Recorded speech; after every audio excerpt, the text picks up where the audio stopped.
প্রিয় শিক্ষার্থীবৃন্দ, কেমন আছো তোমরা? আজকে আমরা আলোচনা করব ইন্টিগ্রেশন চ্যাপ্টার 10C। তো এর আগে আমরা 10B পর্যন্ত কমপ্লিট করেছি। এতটুকুর মধ্যে যদি তোমাদের কোনো প্রবলেম থাকে বুঝতে, এটা আমাকে জানাও, আমি তোমাদের রিপ্লাই দেব। তো প্রিয় শিক্ষার্থীবৃন্দ, আমরা আজকে যে 10C চ্যাপ্টারটা শুরু করব ইন্টিগ্রেশনের, এখানে কি আছে? Different techniques of determination of indefinite integral. অর্থাৎ এখানে ইনডিফাইনাইট ইন্টিগ্রালের অনেকগুলো ফর্মুলা রয়ে গেছে। দেখো, আমরা এই যে 7টা ফর্মুলা, আমরা এই ক্লাসে এই 7টা ফর্মুলা কি এটা আজকে আমরা জানবো। তাহলে এই 7টা ফর্মুলা যখন আমরা জানবো, তখন এই চ্যাপ্টারের ম্যাথসগুলো অনেক ইজি হয়ে যাবে। বাট এই চ্যাপ্টারের এই ফর্মুলাগুলো না জানলে এই চ্যাপ্টারের ম্যাথসগুলো অনেক ডিফিকাল্ট হবে সলভ করার জন্য। তো প্রিয় শিক্ষার্থীরা, আমরা তাহলে ফর্মুলা এক এক করে আমরা শুরু করতেছি। দেখো, integration 1 number formula, integration dx by square plus x square. Square plus x square যখন হবে, তখন এটার ফর্মুলা হচ্ছে আমাদের 1/a tan inverse x by a plus c, এরকম। তারপরে আমরা যদি 2 নম্বর ফর্মুলাতে আসি,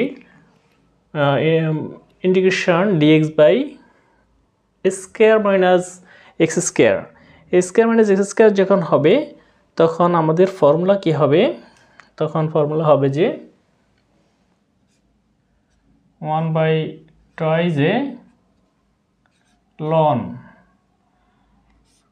a plus x a minus x, এবং এটার একটা মডুলাস হবে প্লাস সি। মডুলাস কেন এটা তো জানো, লনের পরে আমাদের অলওয়েজ কি আসতে হবে? পজিটিভ নাম্বার আসতে হবে। তাহলে এই মডুলাস দেওয়া মানে বোঝাচ্ছে যে এখানে কখনো নেগেটিভ আসলেও সেটা আমাদের পজিটিভ মানই নিতে হবে। তাহলে যখন dx by square minus x square 1/2 ln a plus x by a minus x plus c. আবার এক্স স্কয়ার মাইনাস স্কয়ার যখন হবে dx by x square minus a square, তখন কি হবে? দেখো, 1/2a ln x মাইনাস a ডিভাইডেড বাই x প্লাস a, তাও মডুলাস প্লাস সি। এটা হচ্ছে আমাদের থার্ড ফর্মুলা। অর্থাৎ x square minus square 1/2a ln x মাইনাস a by x plus a plus C. এরপরে আসো এইটা dx by root over square minus x square. তাহলে এটার ফর্মুলা কি? এটার ফর্মুলা হচ্ছে 1/a sine inverse x by a plus C. এটা হচ্ছে আমাদের 4 নম্বর ফর্মুলা।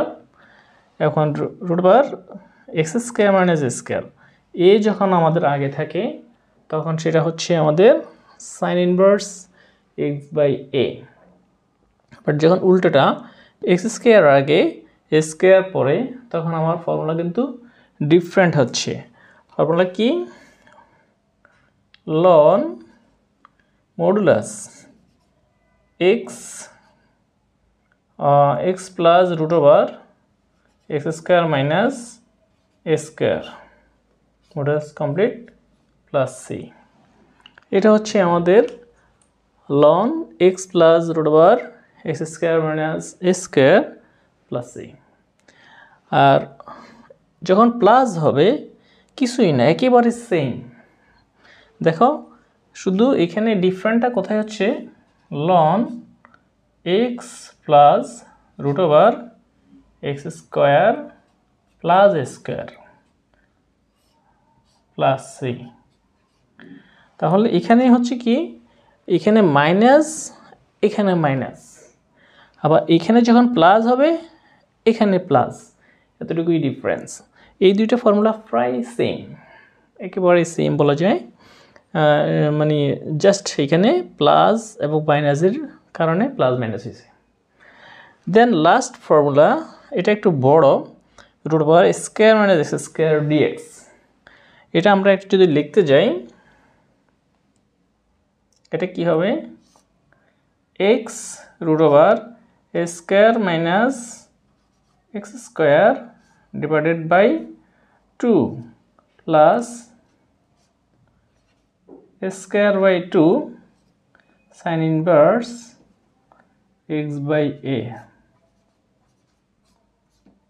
plus c। এটা হচ্ছে আমাদের last formula, x root over a square minus x square by 2 plus a square by 2 sin inverse x by a। এটা হচ্ছে আমাদের লাস্ট ফর্মুলা। তাহলে এই 7টা ফর্মুলা আমরা কোনো না কোনো ম্যাথসে আমাদের এখানে ইউজ হবে। এটার সাথে হয়তো আমাদের লাস্ট, অর্থাৎ এটা তো 10C 10B পর্যন্ত আমরা যে ফর্মুলাগুলোর সাথে আমরা পরিচিত হয়েছি, ওই ফর্মুলাগুলো হয়তো কোনো না কোনো ম্যাথসে চলে আসবে। বাড়তি এই 7টা ফর্মুলা আমাদের এই চ্যাপ্টারে আসবে, very essential formula for this chapter. তো প্রিয় শিক্ষার্থীবৃন্দ, আজকে এতটুকুই।